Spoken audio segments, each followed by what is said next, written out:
सत्संगत्वे निस्संगत्वं निस्संगत्वे निर्मोहत्वं निर्मोहत्वे निश्चलतत्वं निश्चलतत्वे जीवन्मुक्तिः पुनरपि जननं पुनरपि मरणं पुनरपि जननी जठरे शयनम् इह संसारे बहुदुस्तारे कृपया पारे पाहि मुरा. श्री गुरुभ्यो नमः. अद्वैत परिशुद्धि ஏழாவது பிரகரணம் சப்தஜன்ய பிரத்யக்ஷ நிரூபணம் அப்படின்னு இந்த பிரகரணத்துக்கு பேரு. இதுல நாம 6 ஸ்லோகத்தை முடிச்சாச்சு. 7வது ஸ்லோகம் இப்ப ஆரம்பிக்கணும். இங்க உள்ள விஷயம் என்ன அப்படின்னு கேட்டாக்க, சப்த பிரமாணத்தினால கூட விஷயம் அபரோக்ஷமாக இருக்கும்போது பிரத்யக்ஷமாகவே சாட்சாத்காரமாகவே ஞானம் உண்டாகும் அப்படிங்கிறத சொல்லிட்டு வர்றார். இந்த விஷயத்துல யாருமே மறுப்பு சொல்ல முடியாது. தார்க்கிகன் பிரத்யக்ஷமாக பார்த்த விஷயத்தை மறுபடியும் அனுமானத்தால தெரிஞ்சுக்கணும் அப்படின்னு ஆசைப்படுவான் அப்படின்னு ஒண்ணு வழக்கம். ஆனா அது அப்படி இல்லை. இவன் ஆசைப்பட்டதுக்காக அனுமானம் வராது. ஆசைப்பட்டு ஞானம் வருதுங்கிறது கிடையாது. ஞானம் எப்படி இருக்கோ அந்த மாதிரி விஷயத்துக்கு தகுந்தா போலதான் வரும். இவன் நினைச்சானேங்கிறதுக்காக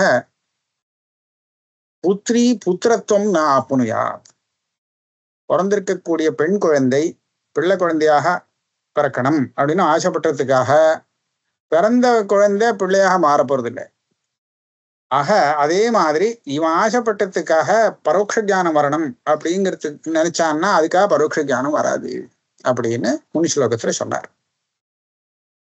இப்ப தார்க்கிகனுடைய மதத்திலேயே அனுமானத்துக்கு தேவையான சில காரணங்கள் மூலமாக பிரத்யக்ஷமான ஞானமே வருதுங்கிறத உதாரணத்தோடு காண்பிக்கிறார். பிரத்யக்ஷ ஹேதுஹு பும் வியாப்ய புத்திஹி பும் ஸ்தானு சம்சயே ஸ்யாத் பிரத்யக்ஷம் திருடம் திருஷ்டே ததீய வியாப்ய தரிசனம். 7வது ஸ்லோகம். பும் ஸ்தானு சம்சயே பும் வியாப்ய புத்திஹி பிரத்யக்ஷ ஹேதுஹு அப்படின்னு முதல்ல ஒரு உதாரணம் சொல்றேன். இது என்ன உதாரணம்? எதுத்தாவளோ ஏதோ ஒண்ணு இப்படி உயரமா நிக்கிறது. இங்கேருந்து பாக்குறச்சே அவ்வளவு ஸ்பஷ்டமா தெரியல, உயரமா இருக்கு. இது ஒரு மனுஷனாக இருப்பனா, ஒரு புருஷனாக இருப்பனா, அல்லது ஏதோ ஒரு மரக்கட்ட தூணாக இருக்குமோ அப்படின்னு எனக்கு சந்தேகம். பும் ஸ்தானு சம்சயே, புருஷோவா ஸ்தானுருவா. ஸ்தானுனா மரக்கட்டை எப்படி நிக்கிறது, தூண்னு சொல்லலாம். இது தூண் மாதிரி தெரிகிறது மரக்கட்டை. மரக்கட்டையா இல்ல மனிதனா அப்படின்னு தூரத்துல இருந்து பாக்குறச்ச ஒரு சந்தேகம் வருது. கண்ணால பார்த்துட்டு இருக்கா, நம்ம ஞாபகம் வச்சுக்கணும். எதிர்த்தாப்புல அந்த மரக்கட்டை நிக்கிறது. மரக்கட்டை நிக்கிறதுன்னு சொல்ல முடியாது, மரக்கட்டையா மனுஷனான்னு தெரியல. அப்படி சந்தேகமா இருந்துட்டு இருக்கு. இப்படி இருந்துட்டு இருக்கும்போது திடீர்னு கைய கால் ஆடுறது கட்டு தெரியுது. நிக்கிற அந்த கட்டையில கை கால் இருக்கிறது தெரிஞ்சு போச்சு. இதுதான் பும் வியாப்ய புத்திஹி. கை கால், கை அசைக்கிறது அப்படின்னு தெரியறதோ. இந்த கை மரக்கட்டைக்கு இருக்குமோ? இருக்காது. ஆக மனிதன் அப்படின்னு இதை வச்சு கண்டுபிடிக்கிறானா இல்லையா? இப்ப எதை வச்சு கண்டுபிடிச்சான்? கை கால் இருக்கிறத வச்சு எதிர்த்தா போல இருக்கிறது ஒரு மனுதன் அப்படின்னு இவன் கண்டுபிடிக்கிறான். இப்ப நான் என்ன கேட்க போறேன், எதிர்த்தா போல இருக்கிற அந்த வஸ்து மனிதன்னு பிரத்யக்ஷமா இவனுக்கு பிரத்யக்ஷம் தெரிகிறதா, இல்ல அனுமானமா பரோட்சமா தெரிகிறதா? இல்லையா? பிரத்யக்ஷம்னு தான் சொல்லி ஆகணும். இத தார்க்கிகால இப்படி சொல்லுவா, அயம் புருஷா. ஏன் கராதிமத்வாத் அப்படின்னு சொல்லுவாளோ இல்லையோ அனுமானம். அங்க அனுமானம் பண்றதுக்கு என்ன வேணும்? புருஷத்துவ வியாபிய கராதிமானயம்.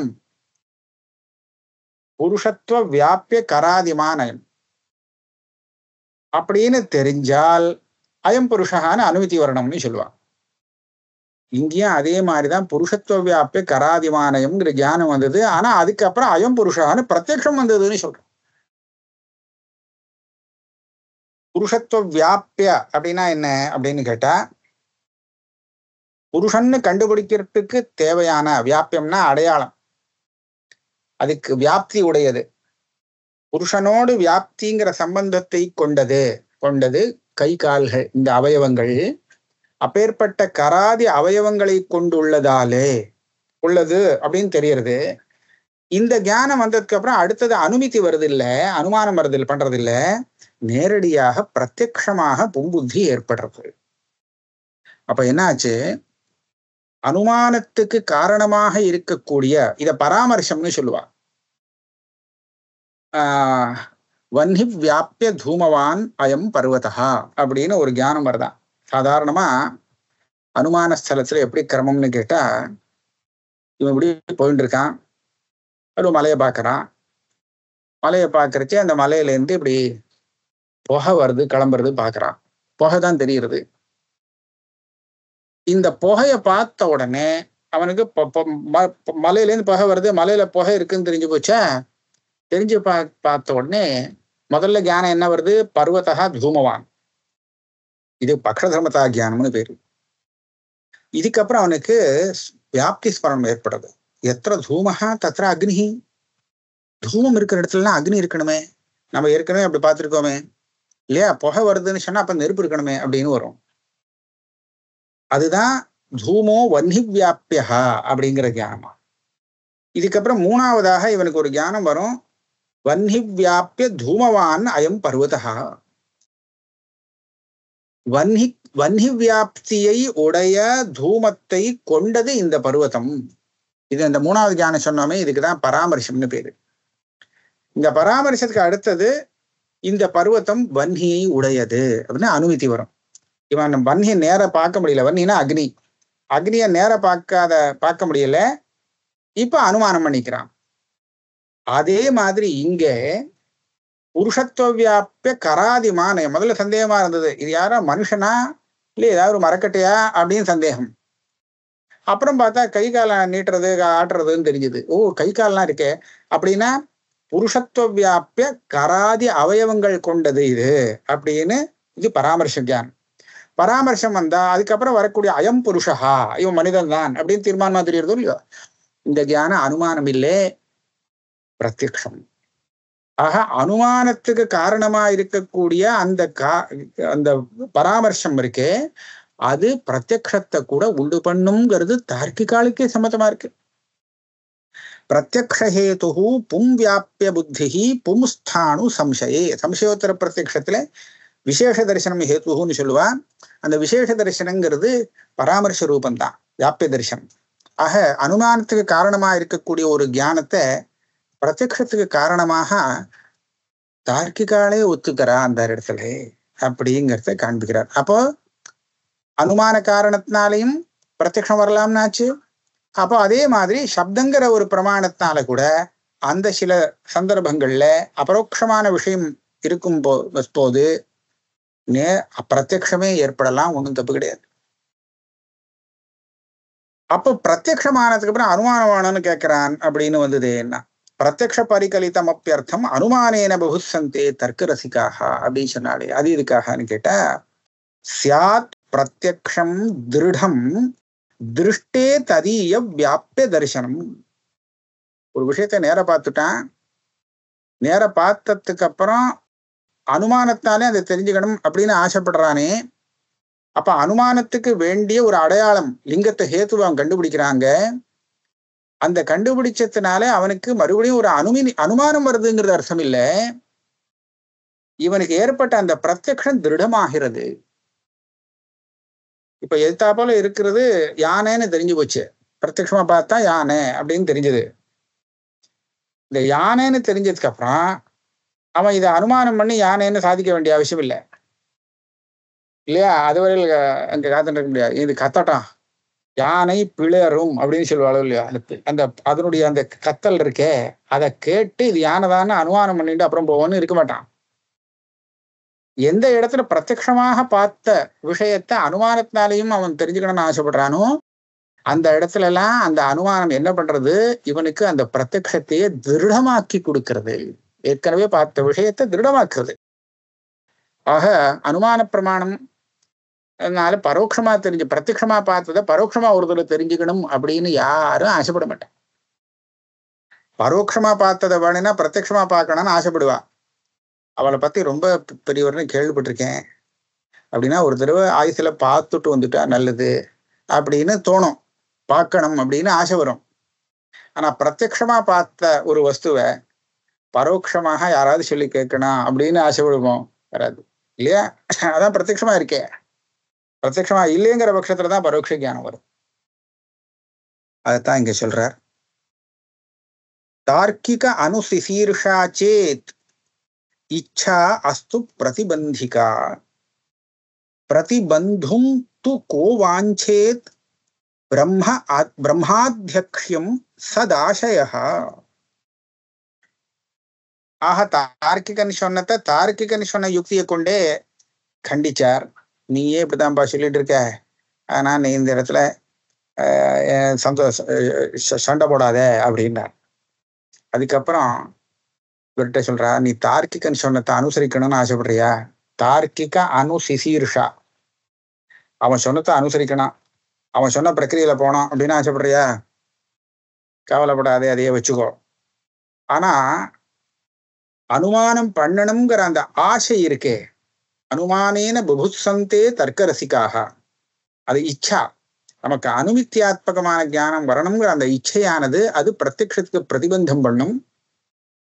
அவ மத்தம் அப்படிதான். இவனுக்கு அனுமானம் வரணும் அப்படின்னு ஆசை வந்தா அனுமானம் தான் வரும், நேரம் இருந்தாலும் பிரத்யக்ஷம் வராது. அந்த பிரத்யக்ஷத்தை இதை பிரதிபந்தம் பண்ணும். அதாவது பிரதிபந்தம்னா என்ன? பிரத்யக்ஷம் வரத்தை வரவிடாம தடுக்கும்.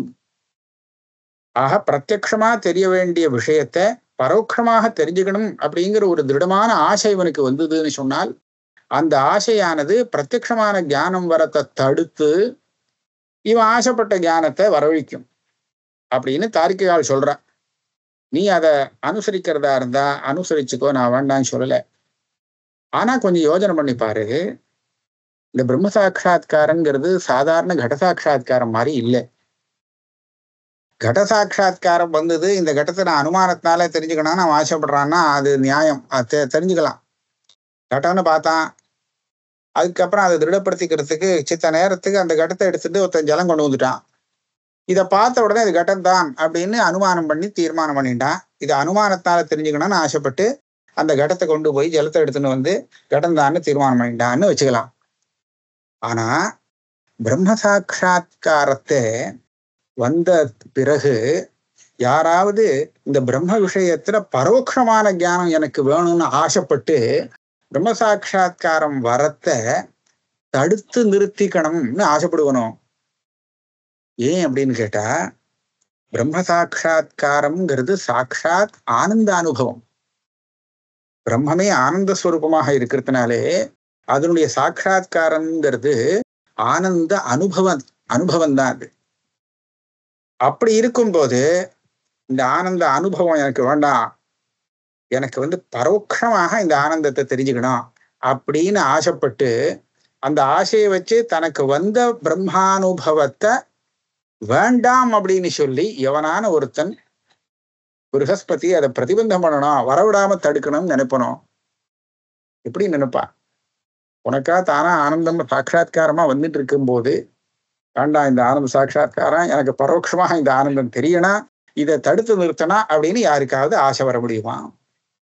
பிரதிபந்தும் து கோ வாஞ்சேத் பிரம்மாத்யக்ஷ்யம் சதாசய. ஒரு நல்ல புத்தியுடையவனாக இருந்தால், இவனே ஒரு பைத்தியக்காரனா இருந்தான்னா அந்த மாதிரி ஆசைப்படுவான்.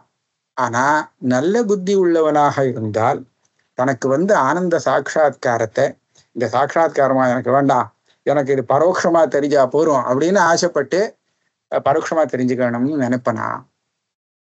மற்ற விஷயத்துல நினைச்சு போட்டான். பிரத்யக்ஷமா தெரிஞ்ச விஷயத்த பரோட்சமா தெரிஞ்சுக்கணும்னு ஆசைப்படுறான் அந்த தார்க்கிகன் அப்படின்னு சொன்னா இது எல்லாம் மற்ற விஷயத்துல வந்தா வந்துவிட்டு போட எனக்கு ஒன்றும் கவலை இல்லை. ஆனா தனக்கே வந்த ஆத்ம சாட்சா்காரத்துல அவனுக்கு இந்த மாதிரி ஒரு ஆசை வரவே முடியாது, வரத்துக்கு வழி இல்லை. கண்ணனகாரர் சொல்றார், கண்ணன் கண்டகாத்தியம்னு ஒரு புஸ்தகம் ஸ்ரீஹர்ஷர் பண்ணினது. இந்த ஆத்ம புத்தியை போய் இந்த ஆத்ம சாட்சா்காரம் ஸ்ருதியிலேருந்து தானா வருது, ஸ்ருதியை வாசிக்கிறவனுக்கு அப்படிதான் புரியுறது. இதே இவன் பெருசா சிரமப்பட்டு ஏகப்பட்ட யுக்தியை கொண்டு அதெல்லாம் கண்டனம் பண்றான். அட ப்ரஹஸ்பதி, நீ இது கண்டனம் பண்ணினேன்னு சொன்னா அது எப்படி இருக்குன்னு கேட்டா அதுக்கு ஒரு உதாரணம் சொல்றார். கையில இவனுக்கு சிந்தாமணி கிடைச்சது. சிந்தாமணின்னு ஒரு ரத்னத்துக்கு பேரு. அந்த ரத்னத்துடைய விசேஷம் என்னன்னு சொன்னா அது எவனுக்கு கிடைச்சிருக்கோ அவன் நினைச்சதெல்லாம் கொடுக்கும். அது நினைச்சது உடனே சித்தமாயிடும். அந்த சிந்தாமணியால கிடைச்சிரும், ஒன்றும் பிரயத்தனம் பண்ண வேண்டாம். அப்பேற்பட்ட ஒரு ரத்தனம் கையில கிடைச்சிருக்கு. ஆனா இவன் என்ன பாக்குறான், சிந்தாமணின்னு புரிஞ்சுக்கல, இது ஏதோ கல்லுதான் அப்படின்னு சொல்லி அதை தூக்கி போற வழியில சமுத்திரத்தை தூக்கி போடுவனாவத்தான். அது எவ்வளவு பெரிய முட்டாள்தனம் இல்லையா? எந்த ஒரு சிந்தாமணிங்கிற ரத்தனம் யாருக்கும் கிடைக்காது, அதிசயமாக இவனுக்கு கிடைச்சிருக்கு. கிடைச்ச வஸ்துவை அதை புரிஞ்சுக்காமல் தூக்கி சமுத்திரத்துல போட்டு விட்டு வீசறான்னு சொன்னா அது எவ்வளவு பெரிய ஒரு அசட்டுத்தனம். அந்த மாதிரிதான் ஸ்ருதியால நமக்கு வரக்கூடிய ஆத்ம சாட்சா்காரத்தை நாமளே கெடுத்துக்கிறது. கையில கிடைச்ச சிந்தாமணிய சமுத்திரத்துல விட்டு எறியணும் அப்படின்னு நீ நினைப்பையானால் அப்ப நீ உன்னுடைய புத்தியை செலவழிச்சு ஸ்ருதியிலேருந்து வரக்கூடிய அந்த ஆத்ம தியானத்தை தடுத்து நிறுத்திக்கோ, நான் வேண்டாம் சொல்லலை அப்படிங்கிறார். ஆக இது பெரிய நஷ்டம். அப்படி இருக்கிறச்ச பிரம்ம சாட்சா்காரமாக அந்த ஆத்ம சாட்சா்காரம் வரும்போது ஆனந்த சாட்சா்காரம் அது வேண்டாம்னு ஒருத்தன் சொல்லுவான், சொல்ல மாட்டான். ந பரோக்ஷா பரோக்ஷே ஸ்தாம் யுகபத் தார்க்கிகஸ்ய நித்யாபரோக்ஷம் பிரம்மேதி நஸ்யாதேவ பரோக்ஷதி. தார்க்கிகன் இது ஒண்ணு சொல்றான், ஒரு வஸ்துவை பத்தி ஒரே சமயத்துல பரோட்ச ஜானம் அபரோக்ஷ ஜானம் ரெண்டு ஜானம் வர முடியாது. ஒரு சமயத்துல பரோட்ச ஜானம், ஒரு சமயத்துல அபரோக்ஷ ஜானம். இது பரோட்ச ஜானமாவும் வருது, அபரோக்ஷ ஜானமாவும் வருது, ரெண்டும் ஒரே சமயத்துல வருதுன்னா முடியாது அப்படின்னு தார்க்கிகனுடைய சித்தாந்தம். அயௌகபத்யாஜானானாம் தஸ்யாணுத்துவம் விசேஷத்தை. ரெண்டு ஜானம் ஒரு காலத்துல உற்பத்தி ஆகாது, ஒரே ஒரு ஜானம் தான் ஒரு காலத்துல வர முடியும். அதுக்கு அடுத்ததுதான் இன்னொரு ஜானம், அடுத்த அப்புறம்தான் வரணுமே தவிர அது இருக்கிறச்சே இன்னும் வந்துட முடியும் அப்படின்னு சொல்லியிருக்கேன். அப்ப அந்த ரீதியில பிரம்ம சாட்சா்காரமும் பிரம்மத்தை பத்தின பரோட்சமான ஜானமும் ரெண்டு ஜானமும் ஒரே சமயத்துல எப்படி உண்டாக முடியும்? உன் சித்தாந்தப்படி ஒரே சமயத்துல உண்டாகாது. ந பரோக்ஷா பரோக்ஷேஸ்தாம் யுகபத்து தார்க்கிகஸ்ய. தார்க்கிகனுக்கு அவனுடைய சித்தாந்தப்படி ஒரு விஷயத்துல பரோட்ச ஜானமும் அபரோக்ஷ ஜானமும் ஒரே காலத்துல ஏற்பட முடியாது. யுகபத்துனா ஒரே காலம், ரெண்டும் ஒரே சமயத்துல ஏற்படுறது அப்படிங்கிறது சாத்தியமில்லை, வராது. அப்படி இருக்கும்போது இந்த பிரம்மங்கிறது தானே அபரோக்ஷமாக இருக்கக்கூடிய சொப்பிரகாச ஸ்வரூபம். அப்பேற்பட்ட பிரம்மஸ்வரூபத்துல என்ன ஞானம் வந்தா என்ன ஞானம் வர முடியும்? சாட்சாத்காரம் தான் வர முடியும். ஆக பரோட்ச ஞானம் வரத்துக்கு சான்ஸே இல்லை. வந்தா ஒரே ஞானம் தான் வரும். நீயே சொல்ற ரெண்டு ஞானம் வராதுன்னு. அப்ப இங்க என்ன ஞானம் வரலாம் அப்படின்னு கேட்டா நித்யா பரோக்ஷம் பிரம்மேதி. இந்த பிரம்மங்கிறது எப்போதும் அபரோக்ஷமா இருக்கக்கூடியது. ஆகையாலே அந்த பிரம்ம விஷயத்திலே நஸ்யாதேவ பரோக்ஷதீஹி, பரோட்சமான ஒரு தீஹி ஞானமானது வரவே வராது. எந்த பிரமாணமும் பரோட்ச ஞானத்தை உண்டு பண்ண முடியாது. அப்போ இந்த வாக்கிய சப்த பிரமாணமோ மற்ற பிரமாணங்களோ எந்த பிரமாணம் பிரம்ம விஷயத்திலே நமக்கு ஞானத்தை உண்டு பண்ணுமோ அந்த ஞானமானது நிச்சயமாக அபரோக்ஷமாகத்தான் வந்தாகணும், வேறு வழி இல்லை.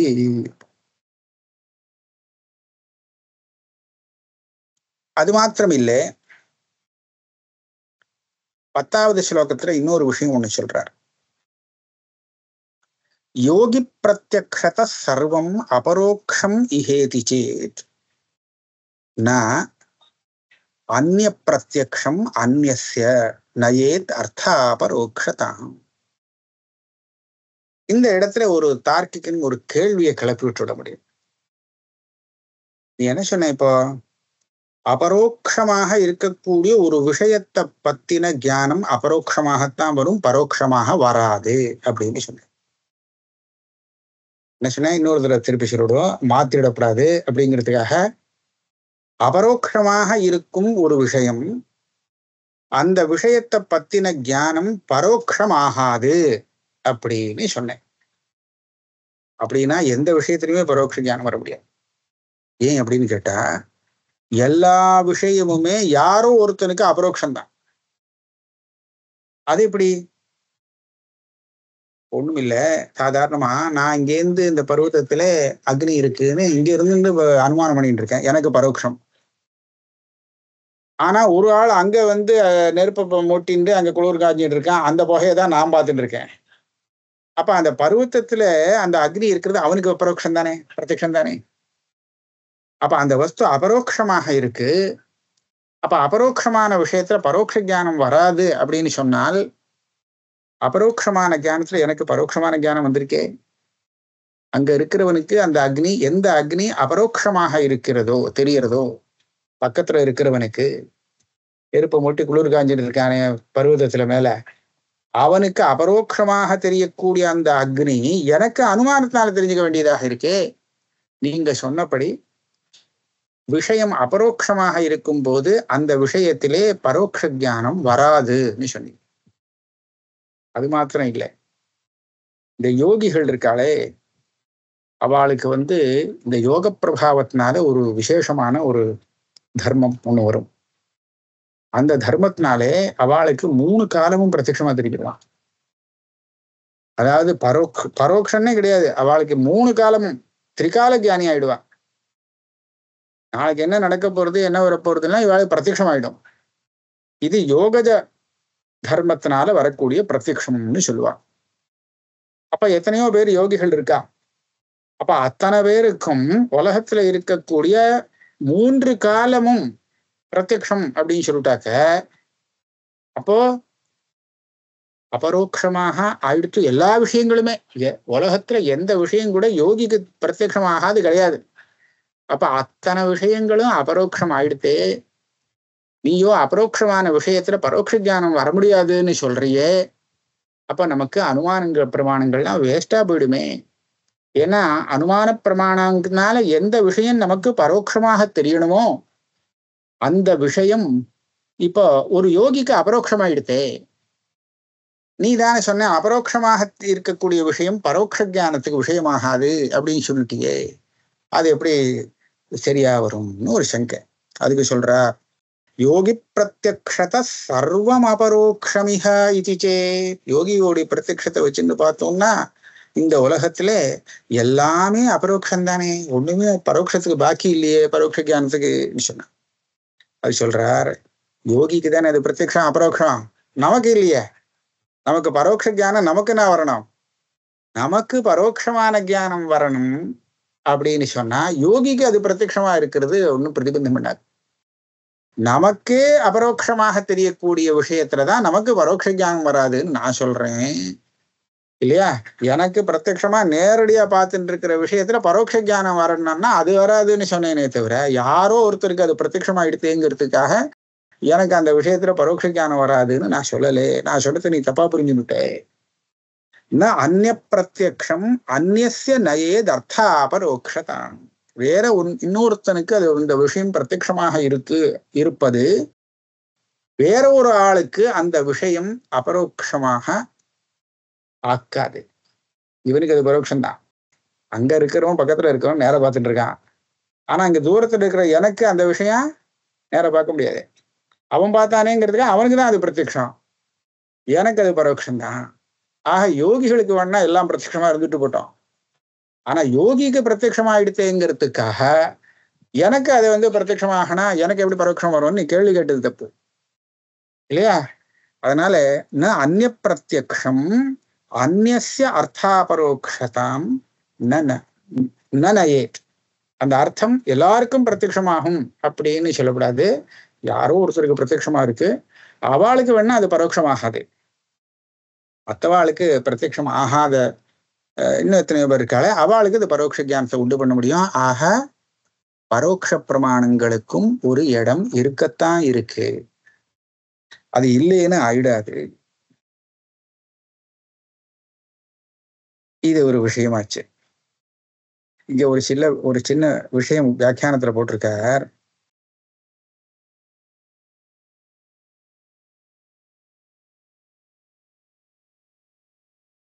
எத்து ஸ்வர்கஸ்தானாம் அபரோக்ஷத்வாத் ஸ்வர்கோபி அபரோக்ஷோ விஷயः இதி ஜோதிஷ்டோமேன ஸ்வர்ககாமோ யஜேத இத்தியாதி வாக்கியாத் ஸ்வர்காதி அபரோக்ஷம் ஸ்யாத் இதி. எப்படி ஒரு கேள்வி கேட்கிறான் பாருங்க.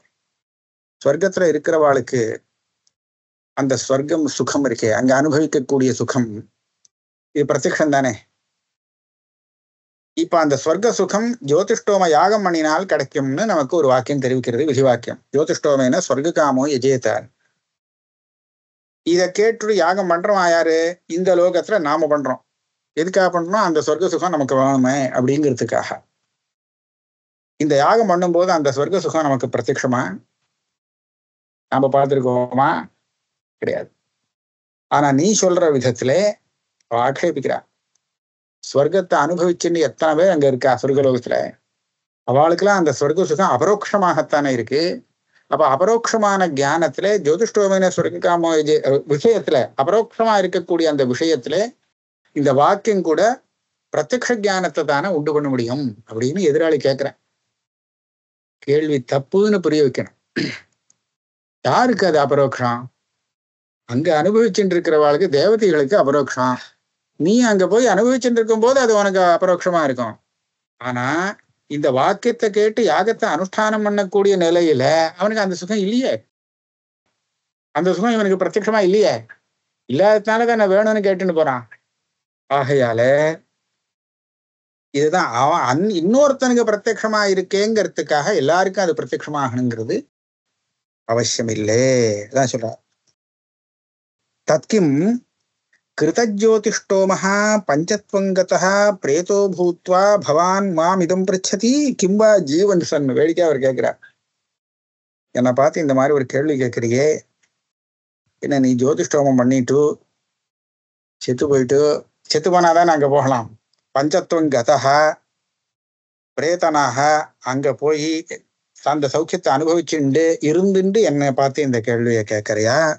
இல்ல இகலோகத்துல உயிரோடு இருந்துட்டு என்னை பார்த்து கேட்கறியா? சில சமயம் இப்படி அடாவடித்தனமா கேள்வி கேட்கிற வாழ்க்கை இப்படிதான் பேசும்படி ஆயிடுறது.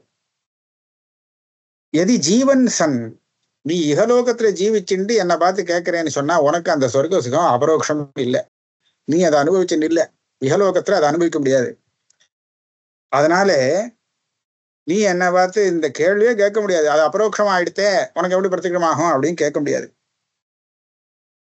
எதி பிரேதசன் பிரிச்சதி, நீ இந்த லோகத்தை விட்டு போயாச்சு, அதுக்கப்புறம் நீ அங்க இருந்து என்னை பார்த்து கேட்கறியா? அப்ப நான் என்ன சொல்லுவேன்? எது ஜீவன் ஆச்சு, எது பிரேதசன் பிரிச்சசி, அப்பனா உங்ககிட்ட நான் பயப்பட வேண்டியதுதான். பிரேதா துவயமபி பிபீமஹா. நீ என்னோட பேசுறேன்னு சொன்னா நீ பேச முடியாது. நீ என்னை பார்த்து கேள்வி கேட்க முடியாது. நீ சொர்க்கத்துல அந்த சுகத்தை அனுபவிச்சுட்டு இருந்து என்னை பார்த்து நீ என்னோட சாஸ்திரார்த்தம் பண்ண முடியாது இல்லையா? அதனால நான் பயப்பட வேண்டியதான். எத்வா எதி தவ பிரத்யக்ஷா ததா ஸ்வீகுர்மஹா எதி கிருதஜோதிஷ்டோமாதி ரசி. என்ன கேட்காத, உனக்கு அந்த அனுபவம் இருக்குன்னு சொன்னால் அது உனக்கு அபரோக்ஷம். எனக்கு ஏன் அபரோக்ஷமாகணும்? நீ ஜோதிஷமா எல்லாம் பண்ணி சொர்க்கத்துக்கு போயிட்டு அங்கேருந்து அனுபவிச்சுட்டு அங்கேருந்து ஒரு பேசுற, ஃபோன்ல பேசுறேன்னு வச்சுப்போம். அங்க இருந்துட்டு இங்க ஃபோன் பண்றான், பாரு நான் அனுபவிச்சுட்டு இருக்கேன், எனக்கு பிரத்யட்சமா இருக்கு சொர்க்க சுகம் அப்படின்னா அபரோக்ஷ சுகம். இந்த சுகத்தை பத்தி உனக்கு ஞானம் வருதே ஜோதிஷ்டமோ சொர்க்காமோ ஜெயத்தங்கிற வாக்கியத்தினாலே, அது என்ன பிரத்யட்சமா அப்படின்னு நீ கேட்கிற. நான் என்ன பதில் சொல்லுவேன்? உனக்கு வேணும்னா அது பிரத்யட்சமா இருக்கலாம், ஆனா எனக்கு அது பிரத்யட்சம் இல்லையோனோ, அதனால எனக்கு இந்த வாக்கியத்தினால வரக்கூடிய ஞானம் பரோட்சமாகத்தான் இருக்கு. நான் சொன்னது விஷயம் என்ன? எனக்கே அபரோக்ஷமா இருக்கக்கூடிய ஒரு விஷயத்துல எனக்கு பரோட்ச ஞானம் வர முடியாது. அதுதான் நான் சொல்லக்கூடிய விஷயம். இல்லையா? வஸ்து தஸ்து நீ போய் அவனை கேளு. யார தசமஸ்துவமசி அப்படின்னு சொல்றானே, சொல்லி அவன் கேட்டதுக்கு அப்புறம் நீ பாரு, இந்த தசமஸ்துவமசின்னா இன்னும் சந்தேகம் இருக்கா, நீ தான் பத்தாதவன் அப்படின்னு அவனுக்கு சொல்லிட்டானே, இதுல உனக்கு பரோட்சமா தெரிஞ்சுதா அபரோட்சமா தெரிஞ்சுதா அப்படிங்கிறத அவன்கிட்ட போய் கேளு. அது மாத்திரம் இல்லை, எதிர்த்தா போல ஒரு வஸ்துவை வச்சுண்டு இது அந்த வஸ்துன்னு நான் வாயால சொன்னேன்னா உனக்கு அது புரியுறது, பரோட்சமா இல்லையங்க. ஆக இந்த யுக்திகளெல்லாம் பார்த்து அவளுக்கு அபரோக்ஷமாக தெரியக்கூடிய நிலையிலே அந்த விஷயம் இருந்தால், அந்த விஷயத்தை பத்தின ஞானம் எந்த பிரமாணத்தினால ஏற்பட்டாலும் சரி, அது அபரோக்ஷமாகத்தான் வருமே தவிர பிரத்யக்ஷமாக வராது அப்படின்னு சொல்றோம். 10வது ஸ்லோகம் வரையில் முடிச்சுட்டோம். இதுக்கு மேல அடுத்த கிளாஸ்ல பார்த்தோம்.